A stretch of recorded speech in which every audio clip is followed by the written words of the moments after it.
Estamos iniciando uma nova semana de 2025, uma nova semana nesse mês de janeiro. Aconteceram muitas coisas no mundo do esporte nesse final de semana, mas eu separei um tempinho para a gente falar sobre Cooper Flag. Bom, aqui eu tenho um quadro do Vinícius Júnior, o Real Madrid foi sapecado pelo Barcelona. Aqui tem um quadro do LaMelo Ball, Hornets perdeu uma final run ali do Phoenix Suns, ou seja, do português, uma arrancada final do Phoenix Suns que destruiu o Hornets, simplesmente derreteu nos últimos lances do jogo, cometendo muitos turnovers e perdeu ontem à noite para o time do Kevin Durant e do Devin Booker. O LaMelo Ball ainda fez seus 25 pontos, mas ainda tá com um aproveitamento muito ruim desde que voltou dessa última lesão que tirou ele por umas 2 semanas das quadras. Tem aqui também LeBron James, só que o LeBron James está sofrendo de não conseguir jogar, né? O time de Los Angeles não está conseguindo jogar em casa por conta das queimadas. Desfocou aqui, perdeu totalmente o foco, volta. Além disso, a gente teve um Kevin Durant nas últimas 12 partidas, tendo números muito legais. O Jackson Jr. também nos últimos jogos, partidas sensacionais. Devin Booker também jogando bem. O Miami Heat sem Jimmy Butler em quadra, ainda o assunto sobre a troca dele sendo muito especulado, muito assunto ainda envolvendo também Zach LaVine, fazendo ótimos jogos recentemente, propostas ainda nada concreto na mesa do Chicago Bulls. O time ainda está aberto a negociar o seu shooting guard, ou small forward, Zach LaVine. Quem mais? A gente tem o Karl Anthony Towns também fazendo ótimas partidas recentemente, Jalen Brunson, Russell Westbrook em uma ascensão, vivendo um momento muito estável lá com o time do Denver Nuggets, fez triplo-duplo recentemente numa partida que o Nikola Jokic também fez triplo-duplo. Falei da corrida para MVP recentemente, enfim. São muitos conteúdos que eu poderia abordar aqui nessa segunda-feira, mas estou passando por eles aqui, só mencionando que podem virar vídeo ao longo dessa semana. Então, se você gosta da NBA, quer ficar por dentro de tudo que está acontecendo, recomendo se inscrever no canal e ativar as notificações. Hoje o assunto principal vai ser Cooper Flag, esse jovem talentoso prospecto, com certeza a primeira escolha do próximo draft, que fez um jogo de 42 pontos por Duke, superando o recorde de mais pontos em uma única partida na sua primeira temporada, ou seja, no ano de calouro na sua faculdade. Esse recorde em Duke antes era do Zion, que fez 35 pontos, porém agora é desse jovem atleta loiro, alto, bonito, sensual talvez para alguns, depende. Esse jovem aí que conseguiu fazer 42 pontos como calouro por Duke, agora é dono do recorde. Para não trazer só o que aconteceu no jogo, curiosidades. Cooper Flag nasceu em uma cidade, cara, que não tem nem 5.000 habitantes. Você aí que tá no interior do Paraná, tá no interior de Minas, interior da Bahia, interior do sertão nordestino como um todo, ou interior norte do país, tá aí no Amazonas, tá aí no Acre, enfim, não sei aonde você tá assistindo esse vídeo, mas no interiorzinho, uma cidade aí talvez não tenha 10.000 habitantes, talvez não tenha 20.000 habitantes, talvez você possa ser o novo Cooper Flag brasileiro, jogar na NBB. Ele nasceu numa cidade muito pequena chamada Newport, talvez não vou pronunciar certo, mas se você pesquisar você vai achar aí. É do estado de Maine, nos Estados Unidos. Mano, pequena região pequenininha e tá se tornando esse jovem que vai ser com certeza a primeira escolha. Tá se tornando não, já se tornou esse jovem que vai ser a primeira escolha do próximo draft. Então, nada é impossível. Infelizmente não posso trazer para vocês o react completo de como foi essa partida, como foram todos os seus 42 pontos, além dos rebotes e assistências que ele também teve para contribuir com o seu time, mas pesquisando Cooper Flag 42, facilmente você vai achar muitos vídeos com as imagens dessa partida com a vitória de Duke. Duke é uma das faculdades mais tradicionais dos Estados Unidos, muitos jogadores saem de lá e vêm para a NBA com muito hype, com muita expectativa do que eles vão conseguir fazer. E nós vemos agora o Cooper Flag passando por lá também. Outros jogadores passaram por lá, como recentemente o próprio Zion Williams. Hype geracional, né? Muita gente esperando que ele se tornasse o novo LeBron James.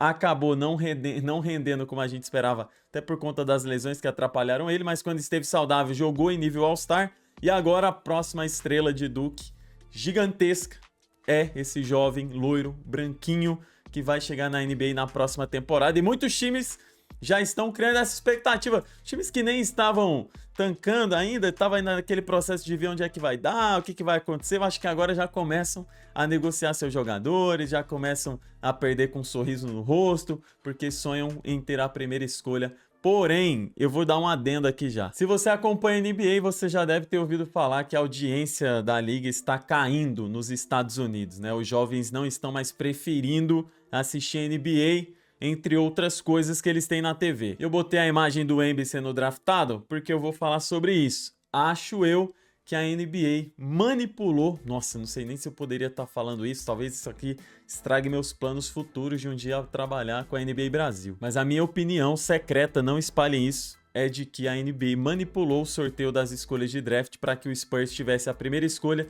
e selecionasse o Wembanyama. O que é que isso tem a ver com a queda da audiência? O meu paralelo é o seguinte: a NBA está preocupada com a sua audiência, com o público jovem preferindo assistir outras coisas, o público maduro também preferindo assistir outras coisas, e não ia deixar o Wembanyama cair uma franquia fracassada. Eles já deixaram o LaMelo Ball, por exemplo, cair no Charlotte Hornets. E aí um jovem de muito talento, um jovem de muita mídia, que poderia estar no Los Angeles Lakers, poderia estar até mesmo no San Antonio Spurs, no Golden State Warriors. Claro que aí foi problema do Golden State ter preferido o Wiseman, né? Mas, enfim, já teve esse caso do LaMelo ter caído em um time que tem pouca mídia. Mesmo assim, tá cotado aí pro All-Star melhor, o mais votado entre os jogadores do leste. Mas onde eu quero chegar é dizer que a NBA ela tá tão preocupada com a sua audiência, com o rendimento, né, das visualizações, que é o que paga o salário da NBA. Eles estão tão preocupados com isso que eles manipularam, na minha opinião, o draft do Wemby para ele cair em um time que pudesse não só preparar bem ele para ele ser um grande talento, o próximo jovem talentoso da NBA, a cara da liga, como eles gostam de usar esse termo, né, a cara da NBA. Então, em um time que possa treiná-lo bem, que possa cuidar da sua parte física, que tenha toda essa estrutura e já tem esse histórico de fazer isso, como fez com David Robinson, como fez com Tim Duncan, como fez com Kawhi Leonard, todos eles se tornando grandes estrelas da liga. Então, eu sinto e eu penso e eu acredito que eles escolheram o time que teria o Wembanyama. Não é possível, ele já tinha foto com a camisa do San Antonio Spurs quando era criança e ele caiu no San Antonio Spurs. A não ser que ele tenha foto com todos os 30 times da NBA, né, vestindo a jersey. Francês, velho. Francês, o Tony Parker também, francês. Ai, é meio louco poder fazer essa teoria aqui, né, de que a NBA manipula as escolhas de draft. Mas eu nem pesquisei isso no YouTube, eu nem vi se alguém já falou disso, mas com certeza, pensando agora, alguém já deve ter falado também, pensado de que a NBA manipulou o draft para que o Wemby caísse no San Antonio Spurs. E aí eu penso que eles vão fazer a mesma coisa com o Cooper Flag. Eles não vão deixar o Cooper Flag cair no Utah Jazz da vida, no Washington Wizards da vida. Hoje, a projeção do draft tá meio que assim, ó. Cooper Flag caindo no Wizards, Dylan Harper caindo no Pelicans, Ace Bailey no Toronto Raptors, aí tem o Damian aqui caindo no Hornets, enfim, mas eu não quero focar nos jogadores. Eu quero focar nos times que estão com mais chances de ter as melhores escolhas de draft. Wizards, sem chance, tá? Você não vai ter o Cooper Flag, a NBA não vai deixar você ter a primeira escolha na loteria. Pelicans, não sei, fico na dúvida, porque o Zion caiu lá, teve problemas físicos e muitos jogadores estão saindo do Pelicans e também falando sobre problemas físicos, então olhando para os outros times que podem ter essa primeira escolha, sinto que eles deixariam ele cair no Toronto Raptors. No Hornets para jogar com o LaMelo? Se fosse outro time, talvez sim, velho. Mas aqui eu tenho minha dúvida, né? Se eles deixariam ele cair para jogar com LaMelo Ball e Brandon Miller, já que construiria um elenco jovem muito talentoso, né? Imagina, LaMelo, Brandon Miller e Cooper Flag jogando juntos. Seria uma chave pro Hornets mudar de patamar, mas não sei se eles querem que o Hornets mude de patamar pela cidade, pelo lugar onde fica a franquia. Mas depois disso, qual seria a outra opção? A mais forte aqui, na minha opinião, é o Chicago Bulls. Vai ficar muito na cara se eles deixarem o Spurs ter uma primeira escolha. O Spurs tá indo bem, né? Não vai ter uma escolha alta. Mas o Chicago Bulls tá fazendo de tudo para trocar seus jogadores. Então vamos lá. Teorizem comigo, tá? O Michael Jordan foi draftado pelo Chicago Bulls lá nos anos 80. Aí depois a gente teve o Derrick Rose sendo draftado pelo Bulls. Era para ser essa estrela que traria um título depois do Michael Jordan, mas os problemas de lesão fizeram com que ele não conseguisse chegar lá. Ali acho que do draft dele perto de 2010, né? Se eu não me engano, 2008. E agora, quase 20 anos depois de Derrick Rose ser draftado pelo Bulls, eles podem entregar o Cooper Flag para essa franquia tão famosa, tão gigantesca, tantos títulos. E aí vai poder construir esse roteiro. O novo Michael Jordan, não no estilo de jogo, não na aparência, mas no talento que pode proporcionar a franquia mudar de nível e chegar ao título da NBA. Claro que pode ser Toronto também, tá? Não vou descartar o Toronto Raptors, porque é uma franquia que tem um país inteiro assistindo, um país inteiro torcendo, então também tem muita mídia em Toronto.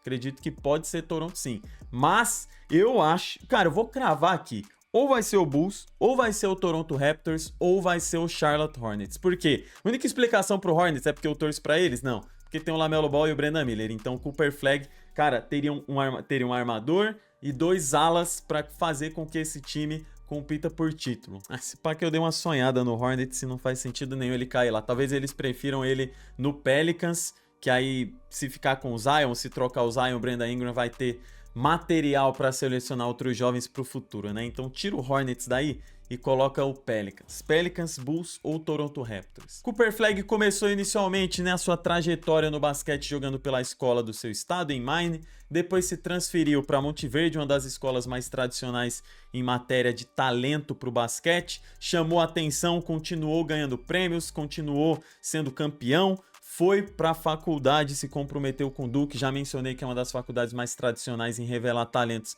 para a NBA. Jogou inclusive também, o Cooper Flag jogou com a seleção americana, ele treinou contra LeBron James, Jrue Holiday, Jason Tatum, Kevin Durant, a seleção americana que foi campeã nas Olimpíadas. E me chama a atenção no jogo dele que a gente não pode chamar ele de o próximo Zion, não pode chamar ele do próximo LeBron James, não pode ser o próximo Curry, não vai ser, sei lá, não consigo nem pensar em algum nome para comparar ele, porque se você assistir alguns lances dele, você vai ver que ele não tem muita velocidade, então não dá para comparar ele com o LeBron James ali quando ele era jovem, quando tinha seus 20 anos, que batia para dentro do garrafão, com cravadas, com, sabe, jogadas atléticas. Ele tem alguns highlights aí de enterradas, mas o que eu reparei assistindo os lances dele é que ele bate para dentro do garrafão e finaliza de uma maneira mais cheia de fundamento, sabe? Ele consegue fazer uns arremessos próximo do aro que você pensa que ele vai para uma bandeja e ele finaliza muito bem com a bandeja.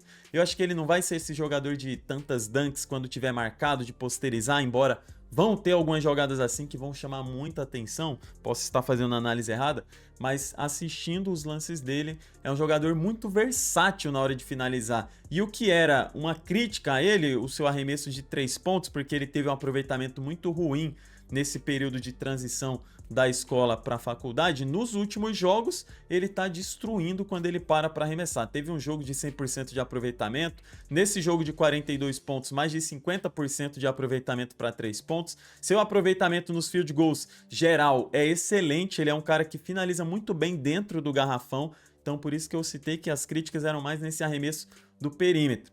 E é por isso que eu falo que é difícil comparar ele. Poderia falar que é um Kevin Durant na maneira como ele joga, na maneira como ele para e arremessa.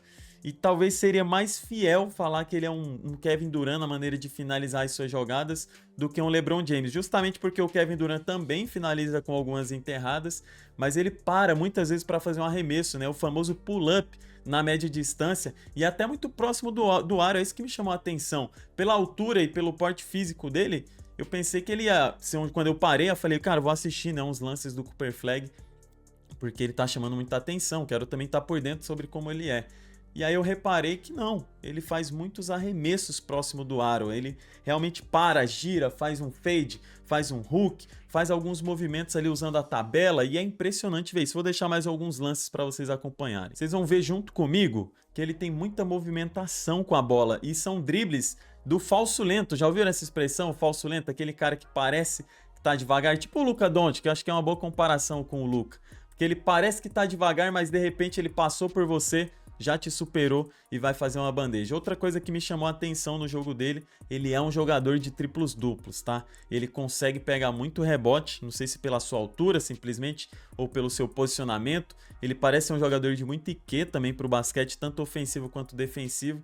Tem muito timing de dar toco, e nesse jogo dos 42 pontos por Duke, ele também mostrou muita competência distribuindo a bola. Ele realmente procura essa assistência, ele é um jogador de fazer ponto, mas ele também é um jogador que procura dar assistências, e aí sim dá para comparar com esse LeBron James que a gente viu nos últimos 10 anos, que também distribui muitas assistências enquanto tá jogando. Como eu disse, eu não posso trazer os lances do jogo com o Duke, que ele fez 42 pontos por causa dos direitos de imagem, mas eu recomendo que vocês assistam para vocês observarem que ele não é só um cara que consegue pontuar, tá? Até por atrair a marcação para cima dele, ele consegue achar alguns passes, então acho que Cooper Flagg vai ser um jogador de muitos triplos duplos na NBA. Eu estou cada vez mais convencido de que ele vai ser sim o próximo jogador para representar a NBA junto do Wembanyama, obviamente. Quem sabe junto também do Anthony Edwards, vamos ver o Ja Morant, vamos ver o LaMelo Ball. Tem outros jovens aí que também, Shai Gilgeous-Alexander, por que não? Tem muitos nomes aí que eu não vou tentar citar todos, senão eu vou acabar esquecendo, né? Mas ele tem realmente muita qualidade, vai ser uma daquelas primeiras escolhas de draft que ninguém vai ter dúvida e todo mundo vai acreditar que os próximos anos dele na NBA serão de um jogador que em algum momento vai ganhar um MVP, até por esses números de triplo-duplo como eu mencionei para vocês, e consequentemente, pelo espírito competitivo dele, ele procura jogar nos melhores times, saiu da sua escola pequena em Maine para jogar por Duke, quer dizer, para jogar em Monte Verde, escolheu o Duke, que é uma faculdade que sempre compete por títulos também na faculdade, e provavelmente, assim que possível, ele vai se transferir para um time, caso ele seja draftado por um time ruim, que não consiga montar um elenco para ele ser campeão, consequentemente, acredito que a decisão dele vai ser ir para um time onde ele possa competir. Se inscreva no canal para mais vídeos como esse, e não esqueça também de ativar as notificações, né, que aí o YouTube te avisa sempre que sair vídeo novo aqui no canal. Este foi o vídeo sobre Cooper Flagg, a nova estrela, né? Já tem muitos vídeos sobre ele aí, mas eu ainda não tinha falado abertamente sobre o Cooper Flagg. Agora, falei.